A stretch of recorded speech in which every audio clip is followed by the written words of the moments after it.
ay siya namang gobernador ng Ilocos Sur.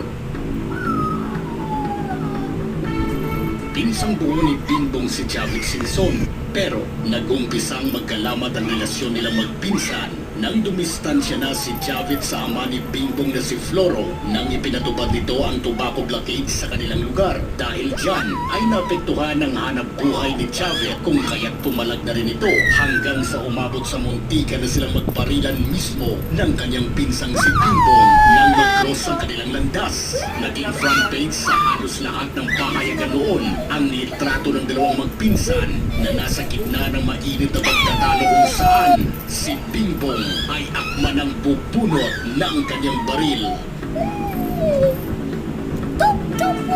Aminado mismo si Bingbong na medyo naligaw daw siya ng landas noong kabataan niya dahil sa kinalakihan niya na sagana sa buhay at makapangyarihan ng mga magulang.